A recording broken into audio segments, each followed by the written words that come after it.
आज का look create करने के लिए मैं बहुत ज़्यादा एक्साइटेड हूँ। अल्लाह करे जैसा मैंने सोचा है वैसा ही सेम टू सेम क्रिएट हो जाए मेरे से। मेकअप करने से पहले आप मॉइस्चराइज़र जो है थोप कर अपने फेस पर लगा लीजिए और 2 से 3 मिनट दीजिए ताकि वो आपके फेस में अच्छे से पेनिट्रेट हो जाए। और इसके बाद आप अपने ब्राउ को फिल अप कर लीजिए। मैं यहाँ पर जोश का ब्राउ पोमेड यूज़ कर रही हूँ। आप कोई भी ब्राउ पोमेड या कोई भी डार्क ब्राउन का शेड जो है यूज़ कर सकते हो। सबसे पहले एक ऊपर लाइन ड्रा कीजिए, आपका एज बन जाएगा आपकी आईब्रो का। अगर आपकी भी आईब्रो इस तरह से उड़ी हुई है मेरी तरह की, तो आपका कॉर्नर बनाना बहुत ज़्यादा ज़रूरी है। और एक नीचे की तरफ लाइन ड्रा कीजिए और बाद में उसे अंदर से फिल अप कर दीजिए। और हाँ, जो भी मेरी आवाज़ सुन रहा है उन सबको मेरा ढेर सारा सलाम और प्यार। आप मेरा साथ साथ ट्यूटोरियल देखते रहो। साथ साथ आज हम थोड़ी सी करेंगे गप्पे शप्पे लगाएंगे। अपनी ब्राउ को नीचे से भी केयरफुली आराम से जो है लाइन ड्रॉ करो और उसको बाद में आहिस्ता से फिल कर दो। अगर फिल करते वक्त कोई भी घपले हो जाएँ, कोई इधर उधर लाइन निकल जाए तो बिल्कुल घबराना नहीं। हमारे पास जुगाड़ है, हम उसका जुगाड़ लगा लेंगे। कंसीलर से उसको बिल्कुल साफ़ कर लेंगे और प्रोफेशनल लुक हमारी आ जाएगी। कॉर्नर जो है आपने थोड़ा सा डार्क फिलअप करना है और बाद में ब्रश पर जो आपका प्रोडक्ट लगा रह जाए, कभी भी आपने ब्रश पे दोबारा प्रोडक्ट नहीं लेना, वो बहुत ज़्यादा हार्श हो जाएगा हमारे स्टार्टर पॉइंट पर। तो आपने इस तरह ब्रश को खड़ा करके यहाँ पे छोटे छोटे स्ट्रोक्स की मदद से, जैसे नेचुरली हमारे कुदरती बाल उगे हुए हैं यहाँ पर, उस तरह से आपको नकली लाइंस क्रिएट करनी है ताकि ऐसा लगे कि आपकी ब्राउज जो है बिल्कुल नेचुरल हैं, कोई फेक मेकअप नहीं किया आपने। और आपने जो फ्रंट पार्ट है उसको लाइटर रखना है और आखिर वाला पार्ट जो है उसको डार्क रखना है। और हाँ, हमेशा ब्राउन या चॉकलेट शेड यूज़ करना, कभी भी ब्लैक मत करना, उससे बहुत ज़्यादा फेकनेस आ जाएगी। और मुझे ज़रूर बताना कि ब्राउ फिल करना आपको कितना अच्छा लगता है। मुझे इसलिए अच्छा लगता है कि मेरी ब्राउज कम हैं तो फिल करनी अच्छी लगती हैं और एक ब्राउ फिल करने से ही आपको डिफरेंस नज़र आ रहा होगा कि कितना ज़्यादा लिफ्ट मिल जाती है आपके फेस पर। सेम इसी तरह मैं अपना दूसरा आईब्रो फिल करूँगी और सेम छोटे छोटे स्ट्रोक्स फ्रंट पोर्शन पर और जो कॉर्नर से थोड़ा सा डार्क। और यहाँ पर मैं फिट में जो कंसीलर है मेबेलिन का, इसके साथ अपनी ब्राउज को एकदम से नीट और साफ़ सुथरा कर लूँगी। आप थोड़ा सा एक लाइन इधर ड्रा कीजिए, दूसरी लाइन उधर ड्रा कीजिए और कोशिश करें कि फ्लैट ब्रश ये आपको मार्केट में मिल जाएगा, 50 से 60 रुपए का मिल जाएगा। कंसीलर को पहले अपनी आँख पे फैला लीजिए, एकदम से क्लीन करना मत शुरू करना, वो ज़्यादा कंसीलर होता है तो अच्छे से क्लीन नहीं होता, ज़्यादा मैस हो जाता है। तो जब थोड़ा प्रोडक्ट रह जाए हमारा ऊपर वाले हिस्से पर, तो वहाँ से आप आराम से अपने जो है ब्रश को अपनी ब्राउ के साथ साथ फेरते हुए नीट कर लीजिए। और मेरे बेटे को खांसी आ रही है बहुत ज़्यादा।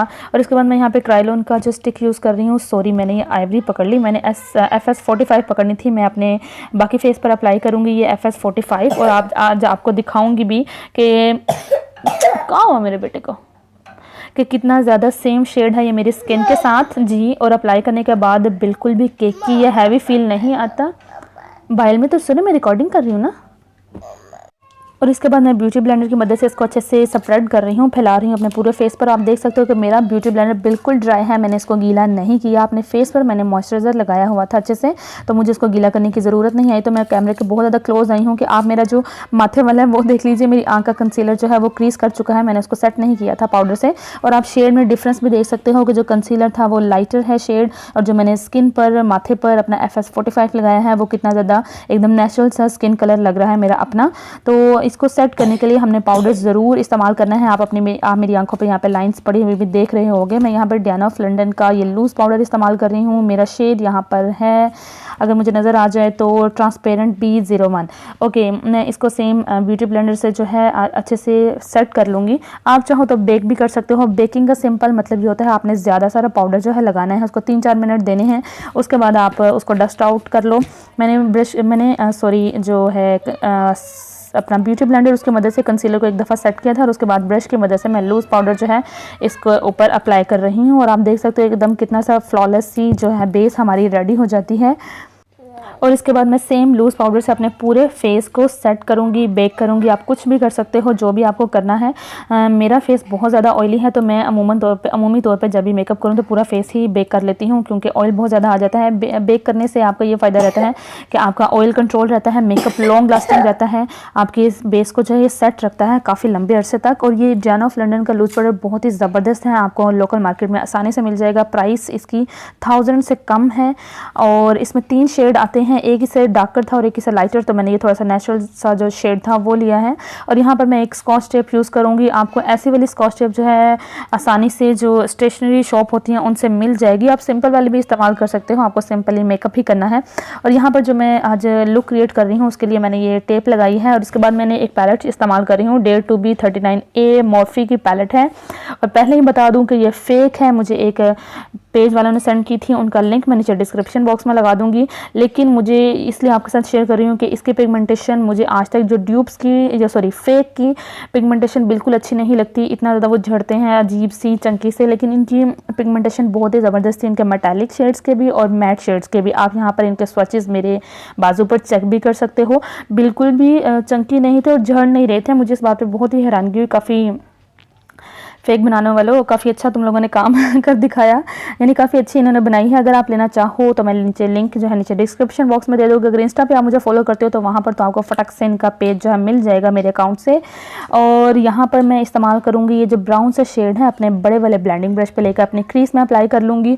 एक्चुअली आज मैंने सोचा है कि मैं black smoky I look create करूँगी, बनाऊँगी, लेकिन इसके लिए मैं ये क्रीज में अपना जो एक ब्लेंडिंग सा शेड है पहले लगा रही हूँ, क्योंकि बाद में जो थोड़ा सा ये लाइटर शेड अपनी क्रीज में जो लगाते हैं वो मुश्किल हो जाता है। तो ये आसानी आपके लिए आसानी रहने के लिए सबसे पहले जो लाइटर शेड है आप अपनी क्रीज में लगा लो और उसको क्रीज में अच्छे से ब्लेंड भी कर दो। ब्लेंडिंग के लिए आपने इस तरह बड़ा वाला ब्रश लेना है और ब्लेंड ब्लेंड ब्लेंड। और इसके बाद मैं ये ELF का ये क्रीम लाइनर है फ्लैट ब्रश की मदद से अपनी लिड पर अप्लाई करूँगी, सिंपली अपनी लिड पर। और ये क्रीम लाइनर मैं इसलिए अप्लाई कर रही हूँ, ये एज अ बेस अप्लाई कर रही हूँ। अगर हम डायरेक्ट ब्लैक शेड भी अप्लाई कर लें तो वो थोड़ा सा पिगमेंटेशन में नहीं आता, ये लॉन्ग लास्टिंग नहीं रहता। तो आप एज अ बेस इस लाइनर को अप्लाई कर लीजिए अपनी पूरे लिड पर। ये थोड़ा सा ख़राब खरूब भी लगे तो खैर है, क्योंकि बाद में हमने इसके फ्लैट ब्रश की सेम वाले फ्लैट ब्रश से ब्लैक शेडो भी अप्लाई करना है, तो उससे ये एकदम सेट हो जाएगा। तो इसका ये ब्लैक वाला शेड जो है मैं इसके ऊपर पूरा अप्लाई करूँगी सेम उसी फ्लैट ब्रश से। और इसके बाद जो है एक छोटू सा आपने ब्लेंडिंग ब्रश लेना है और ये जो लाइन आपको नज़र आ रही है आपकी लिड पर बन गई है, यहाँ पर हमने पहले तो ब्लैक शेड थोड़ा थोड़ा लेकर अप्लाई करना है और साथ में इसी वाले ब्रश पर रहना है और इसी से ब्लेंड करते जाना है। यानी आपके पास जो सबसे छोटे वाला ब्लेंडिंग ब्रश है उसकी मदद से आपने अपनी क्रीज में ब्लैक कलर को बिल्डअप भी करना है और स्मोक आउट भी यहीं पे कर देना है अच्छे से। बस मेक श्योर कि आपकी जो ब्लेंडिंग वाली एक लुक है वो अच्छी सी आए। मेरा ईमान जो है अस्तगफिरुल्लाह, मेकअप में ईमान आ रहा है, मतलब मेरा यकीन ये है कि जितनी अच्छी ब्लेंडिंग होगी उतना अच्छा आपका मेकअप आता है। मुझे तसल्ली नहीं होती एक दो दफ़ा से ब्रश फेरने से, मैं तो बस 5-10 मिनट भी लग जाएँ तो लग जाएँ, बस ब्लेंडिंग अच्छी होनी चाहिए। इसी से आपका मेकअप जो है बहुत अच्छा दिखता है, एकदम प्रोफेशनल, एकदम स्मोकी सी लुक आपकी आंखों में आती है।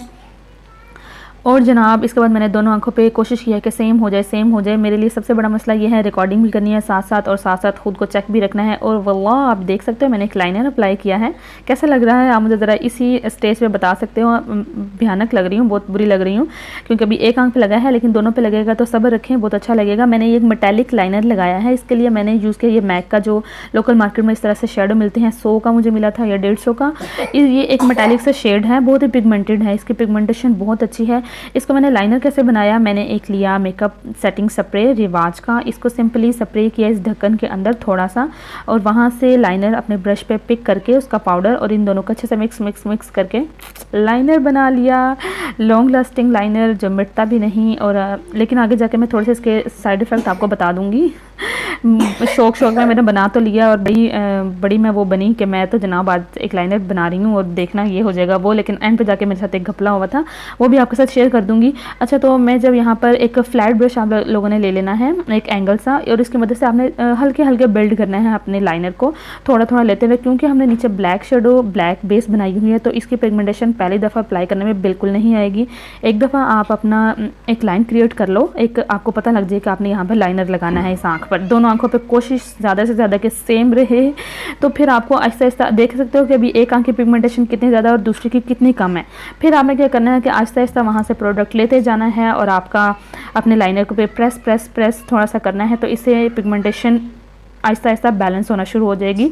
जब आपके लगे कि दोनों आंखों के लाइनर्स की पिगमेंटेशन बैलेंस हो गई है तो बस आपने उस टाइम छोड़ देना है और अपनी टेप तब तक रिमूव नहीं करनी जब तक आपका लाइनर ना लग जाए। क्योंकि लाइनर के बाद ऐसे जब जैसे मैंने अभी किया है इसे रिमूव करेंगे तो माशाल्लाह हमारा लाइनर कितना अच्छा लग गया विंग सा। और इसके बाद आपने इसको कंसीलर से क्लीन अप कर लो, अगर थोड़ा सा टेप के अंदर उधर चला भी गया है तो कोई मसला नहीं। और उसके बाद मैं यहाँ पे मेबेलिन का कोलोसल काजल अपने वाटर लाइन पे अप्लाई करूँगी। और इसके बाद एक छोटू सा बिल्कुल फ्लैट सा ब्रश लेके मैंने ब्लैक और ब्राउन जो मैंने ऊपर शेड अप्लाई किए थे वही सेम शेड मैं नीचे लोअर लैश लाइन पर भी अप्लाई करूँगी। इससे क्या होता है कि जैसे स्मोकी लुक हमारे पास ऊपर आती है वैसे ही नीचे आती है। और इसी पैलेट में एक ये पीच सा हल्का सा मेटालिक सा शेड था, इसको इनर कॉर्नर पर थोड़ी सी आंखों में जान डालने के लिए कर रही हूँ मैं। इसके बगैर इतनी अच्छी नहीं लग रही थी आंखें।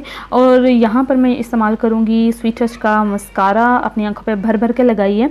अगर आप मस्कारा लगा लेते हो ज़्यादा अच्छे से तो आपकी लुक जो है बिल्कुल कंप्लीट है, आपको लैशेज़ लगाने की ज़रूरत नहीं है। लेकिन मुझे लैशेज़ लगानी थी और मैंने जब लगानी शुरू की तो मुझे पता लगा कि इस मेटालिक के ऊपर तो लैश ग्लू चिपकते ही नहीं। एक दफ़ा लगाई नहीं लगी, दूसरी दफ़ा लगाई नहीं लगी, मैंने कहा बेटा मैं भी लगा के ही रहूँगी। फिर तीसरी दफ़ा में जाके मेरी लैशेज़ चिपक गई जिसमें मुझे 15-20 मिनट लग गए जो मैं रिकॉर्ड भी नहीं कर पाई। और उसके बाद आप देख सकते हो कि मेरी लैशेज़ थोड़ी सी गड़बड़ हैं। इट्स ओके, आप प्लीज़ माफ़ कर दें मुझे। लेकिन मैंने काफ़ी कोशिश की है कि इसको बैलेंस रखूं, एक अच्छी दिखे। अब आप देख सकते हो कि थोड़ा सा बेटरनेस आ गई है मेरी लैशेज़ में, लेकिन अच्छी नहीं लग रही थी क्योंकि वो लग नहीं थी, चिपक नहीं रही थी। तो ये आई थिंक ये लुक जो है बगैर लैशेज़ के भी आपकी अच्छी लगेगी।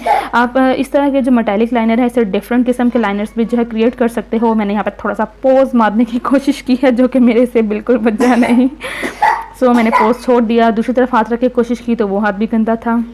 एक तो मेकअप करते हुए अब यहाँ पे हाथ रखने की कोशिश कर रही हूँ, कोई पोज समझ में नहीं आ रहा। खैर मेरी ये बोंगियाँ आप छोड़ दें। और अगर आपको मेरी वीडियो अच्छी लगी हो तो आपने लाइक प्लीज़ कर दीजिएगा, नीचे ही लाइक वाला बटन है, सब्सक्राइब का बटन अगर नहीं किया हुआ मेरी आखिरी वीडियो यहाँ ऊपर देख लीजिए, मेरे चैनल को यहाँ पर सब्सक्राइब कीजिए। अल्लाह हाफिज़, मुझे दुआओं में प्लीज़ याद रखिएगा। बाय।